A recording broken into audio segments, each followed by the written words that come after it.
Pagi hari ini pendengar, kami akan update informasi untuk ke Anda mengenai terjadi kebakaran pada genset yang diduga hubungan arus pendek yang menyebabkan bangunan atas kapal Maheswari hangus terbakar. Kejadian ini pendengar terjadi pada Sabtu 12 Oktober 2024. Nah, pendengar, untuk memberikan informasi lebih lanjut tentang langkah-langkah evakuasi dan koordinasi tim darurat yang terlibat, tentunya kami telah hadirkan ya narasumber yang sudah ada di ujung telepon bersama RRI Labuan Bajo pagi ini, Kepala KSOP Labuan Bajo Pak Stefanus Rizdianto. Selamat pagi, Pak. Selamat pagi. Selamat pagi. Apa kabar, Pak? Kabar baik, salam sehat, salam optimis. Salam sehat, salam semangat selalu ya, Pak. Ya, Mbak Eja. Oke. Baik, Pak.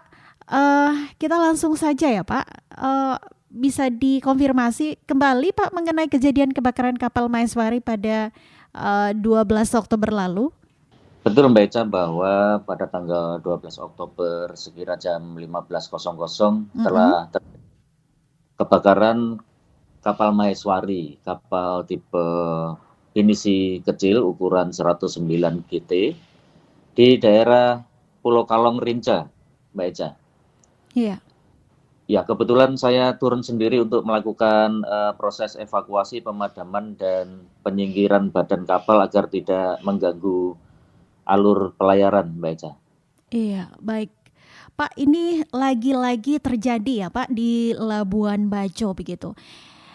Ini hasil investigasi awal, kira-kira apa yang menjadi penyebab utama terjadinya kebakaran pada kapal Maheswari ini, Pak?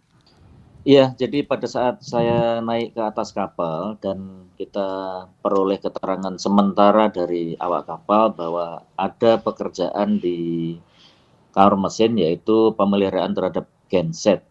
Kemudian menurut keterangan awal bahwa terhadap pekerjaan terhadap genset itu kemudian timbul api karena diduga karena hubungan arus pendek. Namun hal tersebut tetap harus kita nanti lakukan pemeriksaan lebih detail, lebih lanjut untuk mengetahui penyebab pasti daripada kebakaran tersebut. Oke, lalu kondisi kapal Maheswari saat ini setelah kejadian kebakaran ini, Pak, seperti apa? Apakah ada rencana perbaikan atau pemulihan kapal seperti itu? Jadi setelah penumpang dievakuasi, saya perintahkan untuk ditarik agar tidak mengganggu alur pelayaran. Kemudian setelah ditarik dan dilabuh jangkarkan di area yang aman, kemudian sekarang posisi kapal sudah ditarik di Labuan Bajo untuk dilakukan perbaikan, karena tidak seluruh badan kapal terbakar, tetapi hanya di bagian bangunan atas yang hangus habis. Gitu, Mbak Eja. Oke, jumlah penumpang saat itu ada berapa orang, Pak? Jumlah penumpang total ada 16 orang dengan komposisi 5 orang WNI dan 11 orang warga negara asing. Oke, lalu ya proses evakuasi penumpang dilakukan seperti apa saat itu, Pak? Apakah semua penumpang berhasil dievakuasi dengan selamat? Baik, Mbak Eca, evakuasi terhadap penumpang berlangsung cepat karena dibantu oleh awak kapal, kemudian oleh kapal-kapal lainnya yang berada di sekitarnya. Di sini saya lihat bahwa awak kapal sudah terlatih dengan baik, sehingga semua penumpang mengenakan life jacket untuk kemudian turun ke skoci dibantu skoci-skoci yang lain. Kemudian kapal yang berada di sekitarnya membantu, kemudian naik ke kapal yang ada di situ, ke San Bajo nama kapalnya. Kemudian kapal itu melakukan evakuasi penumpang dibawa ke Labuan Bajo.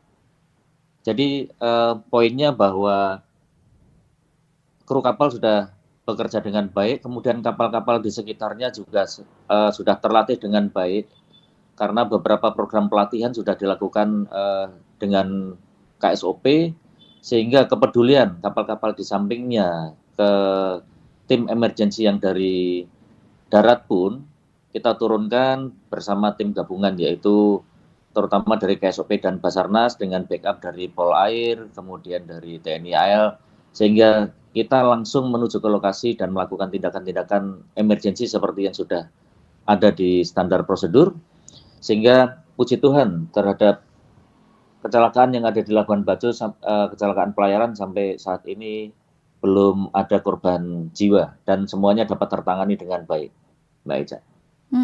Oke. Selain kerusakan pada kapal, Pak, apakah ada kerugian material begitu yang lain yang timbul akibat kejadian ini? Sejauh pengamatan saya tidak ada selain kerusakan pada badan kapal. Tentunya kalau ada kerugian-kerugian yang ditanggung oleh pemilik ataupun travel agent nantinya adalah kerugian akibat kehilangan barang dari wisatawannya. Tetapi sejauh ini sepertinya semuanya dapat diselamatkan dan tidak ada komplain dari wisatawan. Begitu. Oke. Pak, boleh disampaikan dong informasi pada saat kejadian begitu ya Pak, respon dari penumpang yang berjumlah 16 orang ini setelah berhasil dievakuasi, kira-kira seperti apa pada saat itu? Ya, pada awalnya mereka cukup kaget dengan adanya kebakaran ini, namun mereka memberikan respon yang baik terhadap proses evakuasinya. Karena berlangsung dengan cepat, kemudian penanganannya juga pada saat mereka kembali dari lokasi ke Labuan Bajo juga dengan cepat, kemudian di darat pun ditangani dengan baik oleh agen kapal ataupun travel agent. Oke. Pak Stefanus, terakhir pesan yang disampaikan mungkin kepada para pemilik kapal dan operator wisata bahari terkait keselamatan pelayaran yang ada di Labuan Bajo khususnya, Pak, silakan. Baik, kepada para kapal-kapal pelaku wisata Labuan Bajo bahwa KSOP telah melakukan beberapa hal, yaitu identifikasi lokasi kerawanan, kemudian pembuatan petunjuk teknis edaran keselamatan, sehingga kita juga sudah melakukan pelatihan-pelatihan pemadam kebakaran, water rescue, emergency responder, fire safety, sosialisasi keselamatan pelayaran. Itu semua harus dibarengi dengan yang pertama adalah kepedulian para nahkoda awak kapal untuk melakukan pemeliharaan yang baik terhadap kapalnya.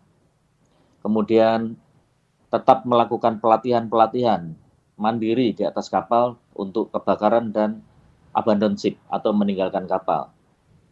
Kemudian tentunya adalah berkoordinasi dengan KSOP, dengan instansi terkait, dengan Basarnas, seperti yang sudah-sudah untuk setiap penanganan kejadian darurat sehingga tidak menimbulkan korban jiwa.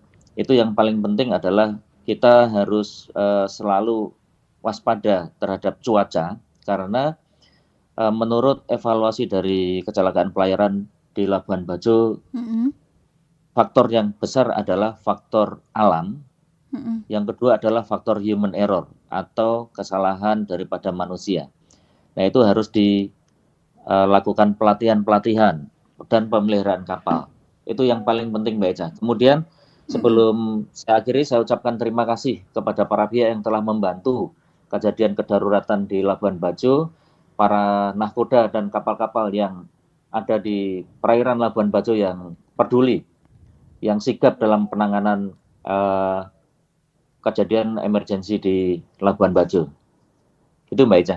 Baik, terima kasih Pak Stefanus. Semoga harapan-harapan ini tersampaikan begitu ya Pak ke semua stakeholder terkait agar tidak terjadi lagi kejadian serupa begitu ya Pak, khususnya di Labuan Bajo. Betul, kita harapkan kejadian serupa tidak lagi terjadi di Labuan Bajo, tetapi bagi para wisatawan kami harap tidak khawatir karena kami terus melakukan upaya-upaya peningkatan keselamatan dan kesiapsiagaan dari tim tanggap darurat di Labuan Bajo sudah sangat siap dalam menangani kejadian-kejadian di laut, Mbak Eca. Baik, Pak Stefanus, terima kasih waktunya untuk RRI Labuan Bajo pagi ini. Sama-sama Mbak Eca, salam sehat. Selamat melanjutkan aktivitasnya kembali ya Pak. Siap Mbak Eca, terima kasih.